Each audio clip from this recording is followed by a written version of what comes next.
死吧你！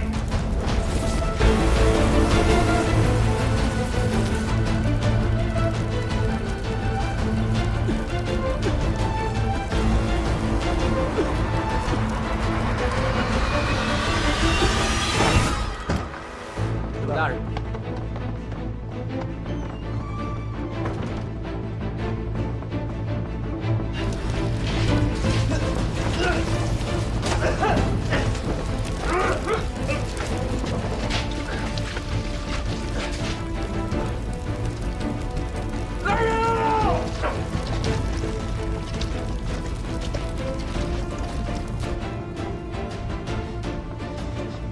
这是什么味儿？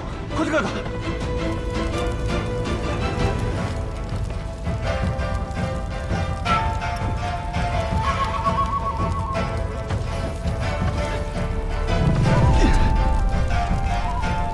来人啊！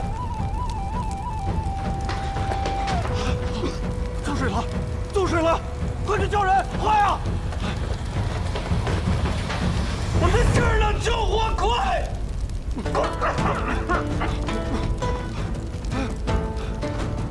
来人啊！走水了！走水了！快！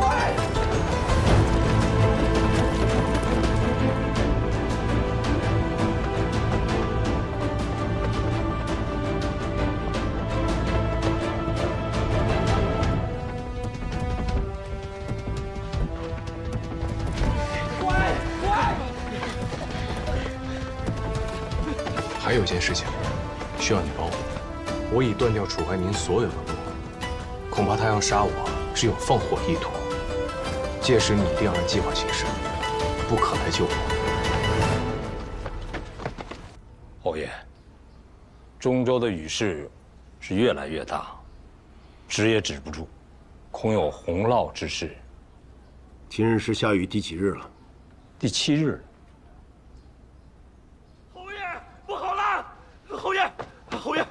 侯爷，不好了！外面怎么了？牢房注水了。藏海呢？人还在里面没出来，下人们已经去营救了。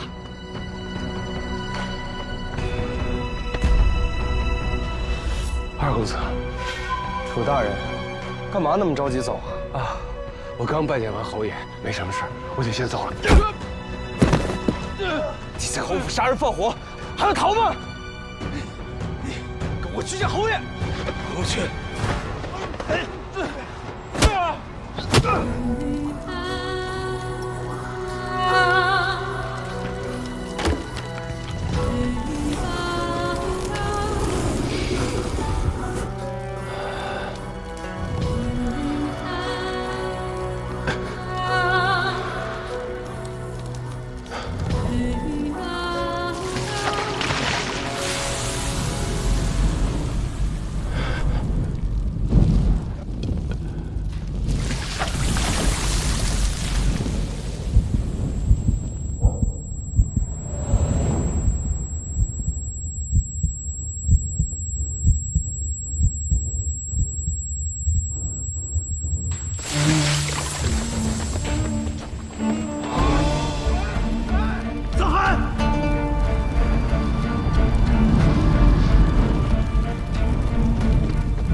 受伤了。您怎么会？秦天色，你命大，好好的牢房，为何会起火？府兵们说，着火之前，那个楚大人来过。楚怀民啊，他人呢？父亲，您看，父亲。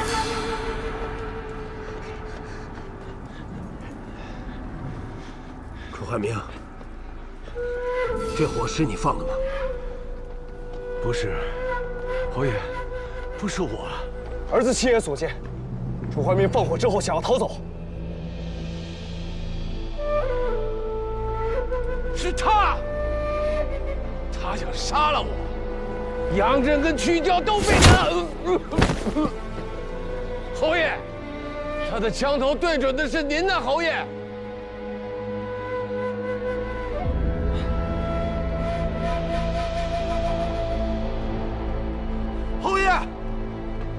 侯爷，中州传来急报，雨势太大，堤坝多处被毁，河水倒灌，淹了下游数万亩良田。那中州的百姓如何？沿岸百姓提前得到了警示，已经撤离了很多，但还是死伤数千。还有一事，中军都督傅志松将军亲自带军防范灾涝，堤坝被冲垮时，傅将军也被卷入巨浪之中。尸首已在下游找到。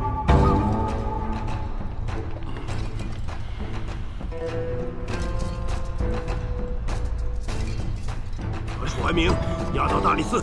起来，侯爷，藏海，你不得好死啊！不得好死！哎呀，快去取水来呀！快！快点！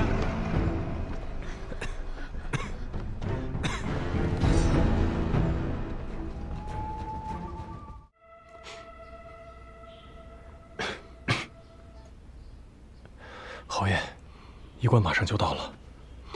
一点小伤，无需大惊小怪。等他们来了，都处理好了。继续。那侯爷忍着点儿。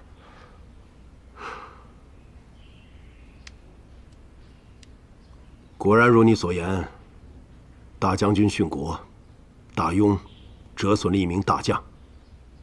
不瞒你说，本侯倒是松了一口气。这几天一直在想，这将星会不会是本侯？侯爷多虑了，小人曾经跟您说过，侯爷吉人自有天相。本侯征战沙场几十年，从没怕过死，但在京城住久了，心就和从前不一样了。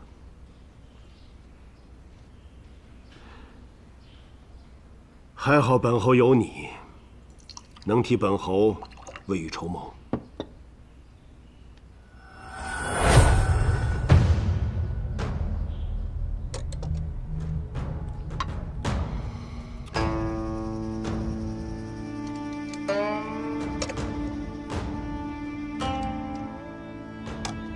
侯爷，小人一介布衣，承蒙您看得上，才能为侯府出谋划策。今日若不是您出手相救，恐怕小人已死于火中。藏海，本侯之前一直把你当幕僚看待，兵是兵，将是将。但今日从火场救你出来后，我才发觉，原来本侯早就当你是自家人了。之前这样对你，那是情急所致，别怪我。小人不敢，都怪小人先斩后奏。行了，你也是为本侯着想，你说的我也能听得明白。我很难去信任一个人，别辜负了我。小人定不负侯爷厚望。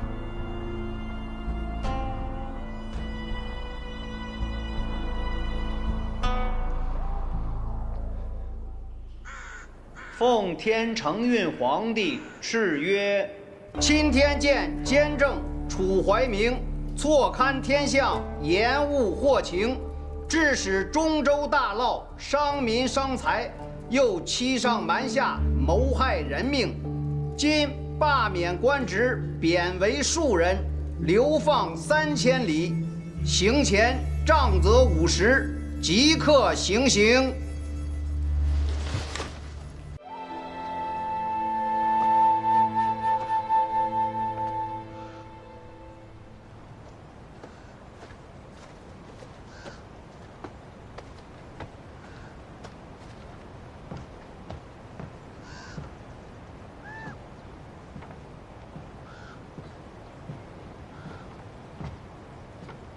侯爷，您找我。知道为何让你来这儿吗？小人知道这儿是二公子小时候住的地方。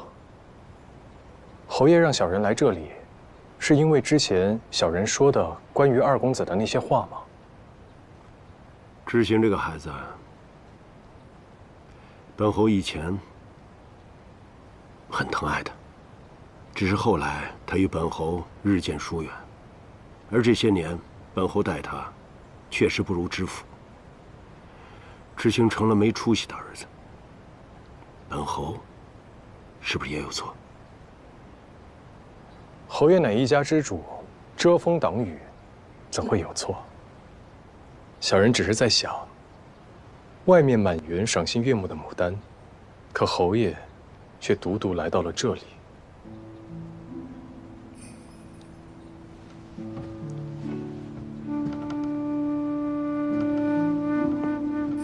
本侯以前认识一个穷花匠，以种梅为生，梅花价廉，时间久了就越来越清贫，甚至不够养活自己。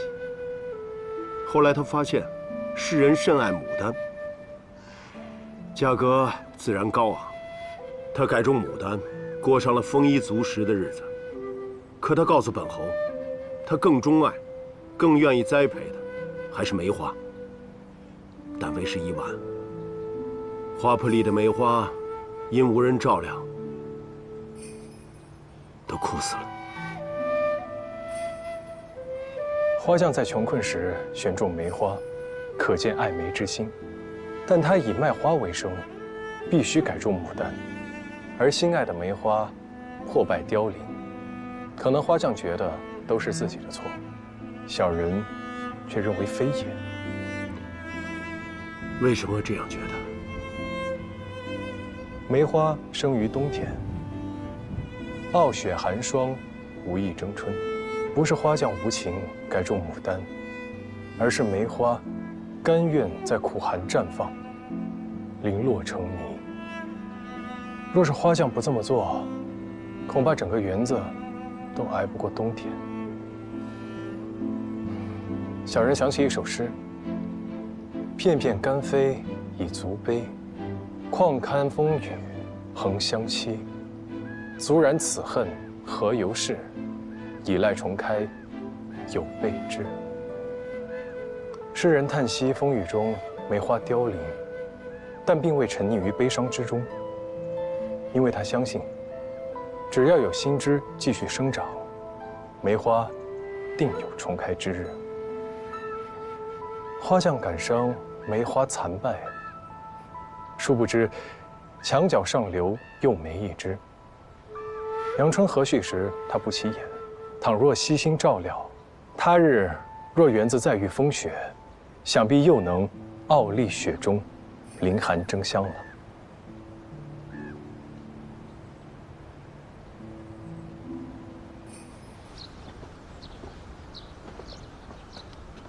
先生之前跟我爹说什么了？他竟然开始询问我的功课。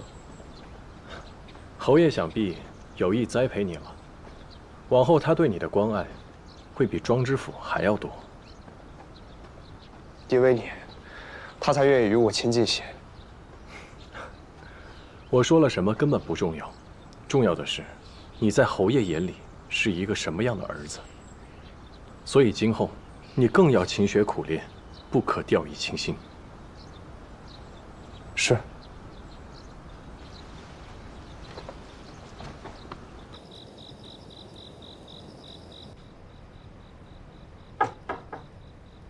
谁？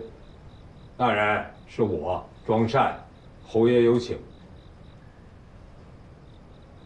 知道了。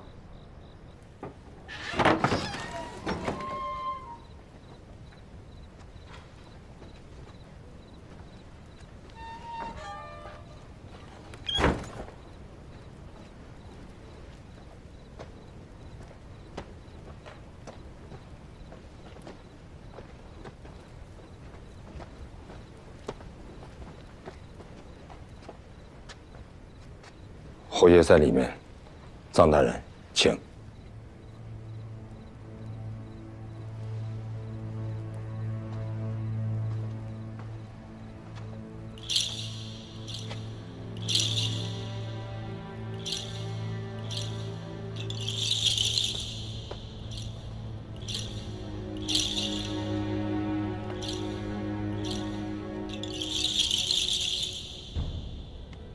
侯爷。每次本侯有心事的时候，就会来这里坐坐。这个地方能让本侯清醒，好好想一些事情。小人愿为侯爷分忧。你觉得傅之松将军的死真的是意外吗？小人不明白。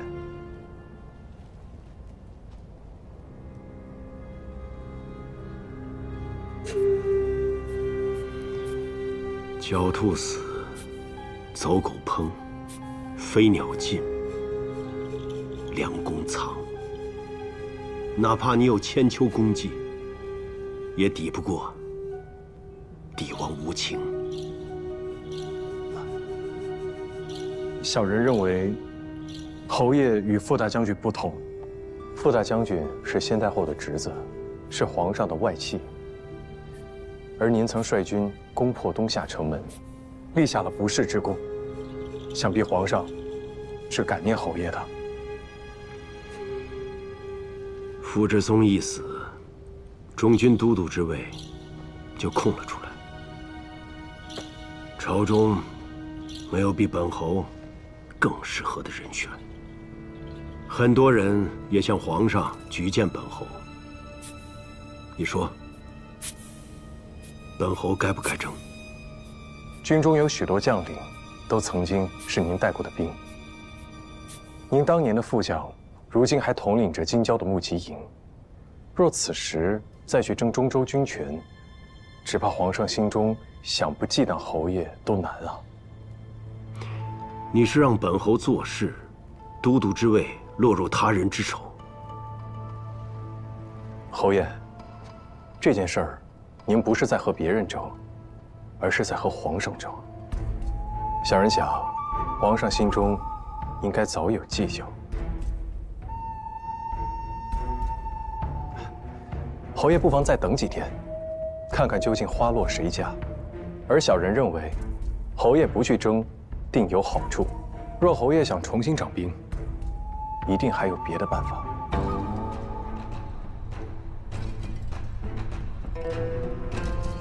本侯要你为我做一件事。侯爷请吩咐。这件事情一旦知道，将没有回头路。要想清楚。藏海粉身碎骨，万死不辞。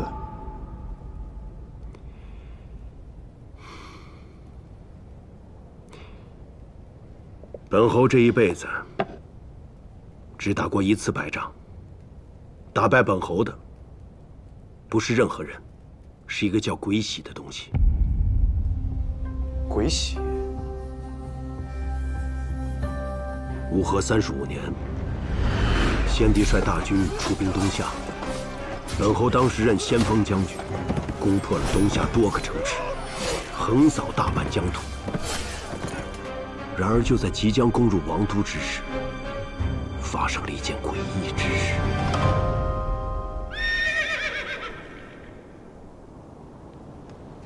去禀报将军。是。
生像女王击出一样至宝——鬼玺。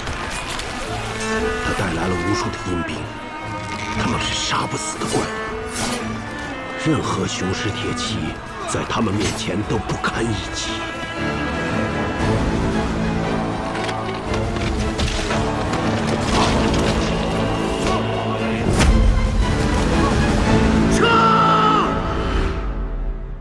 所以本侯发誓，一定要找到鬼玺。6年后，大庸重整兵马，再一次出征东夏。本侯抱着必死的决心出征，但这次东夏没有了鬼玺的庇护，被打得俯首称臣。可本侯驻守东夏3年，却一直没有找到这件宝物。这个东西是一名堪舆师找到的，他在东夏找到了鬼玺，想据为己有。本侯想从他手中夺走，却没能成功。而这个铜鱼，想必和鬼玺有什么关系？说不定他们是一体的。那鬼玺还在那个人身上？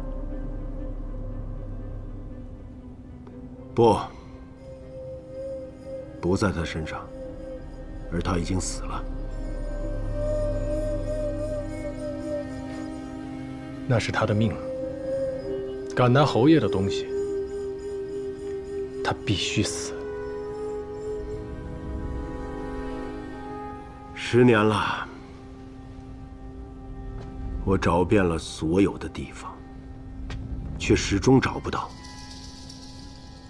本来心都淡了，可现在有了你，就不一样了。侯爷是想让我助您找到鬼玺？没错。藏海愿为侯爷效犬马之劳。这件事情就交给你了。是。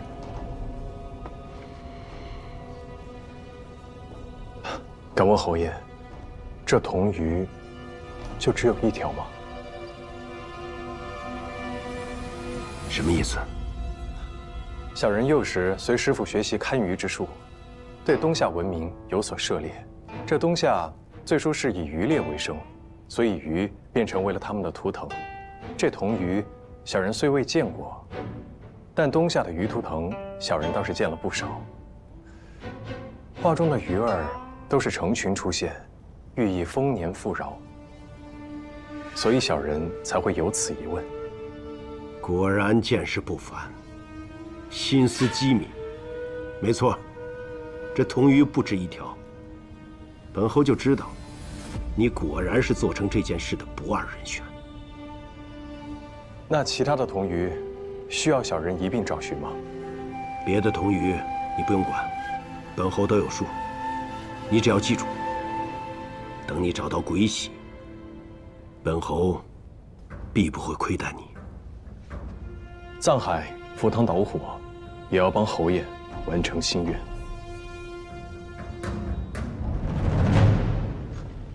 鬼玺，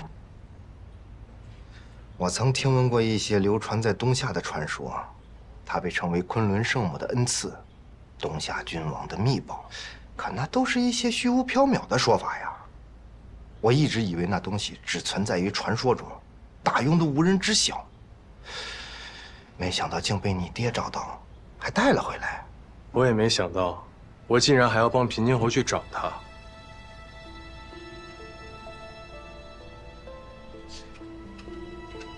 平津侯密室里的铜鱼，你还记得吗？昨夜我趁机向他打听另外2条的下落。他说他全都有数，看来我猜的没错，就在其他2个仇人手里。不过，就算平津侯如此信任我，他还是不肯向我透露半分第3个人的事儿。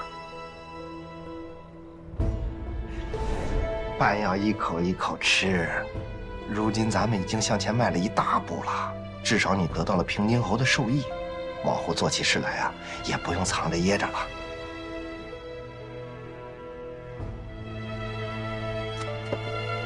师傅，您说鬼玺真的存在吗？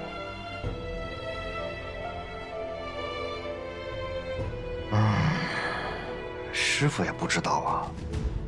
不过有一件事我可以确定，那就是你的仇人们直到今天都没有放弃寻找他。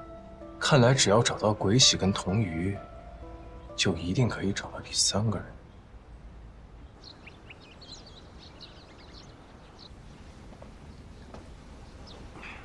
侯爷、夫人，藏海，快坐。坐。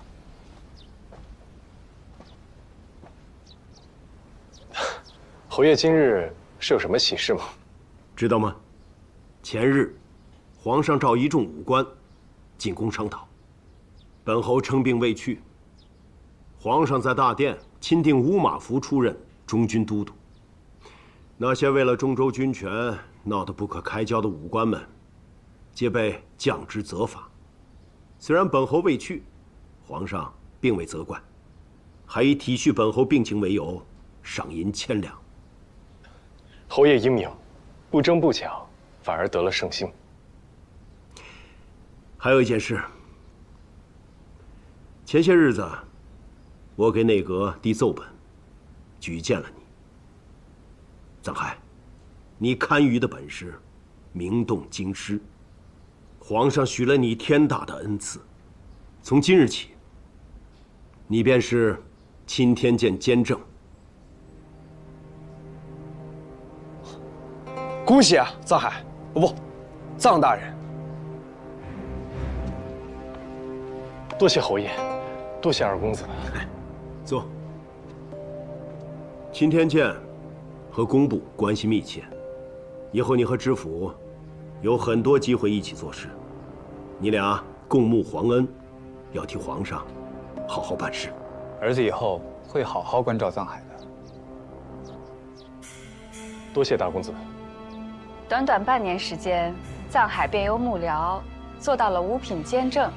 楚怀民学艺不精，怎么比得了藏大人？都是仰仗侯爷照拂，沾了侯府的光啊。监正属五品，你将有自己的宅邸。楚怀民过去的宅子不吉利，本侯替你选了个新的，收拾收拾，明日便可搬进去。侯爷大恩，小人永不敢忘。无论今后小人在哪里，都会时刻记得自己是从侯府出来的。行了，今后见到本侯，不用再自称小人，该自称下官了。是，侯爷。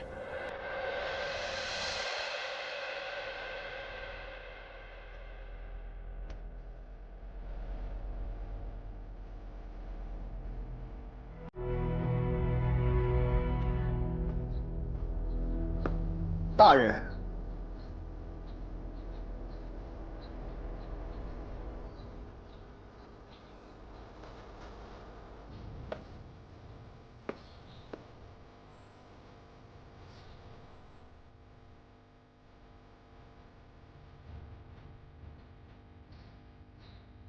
爹，你也是官，为什么不坐那种马车？坐马车的是官，2条腿走路的也是官。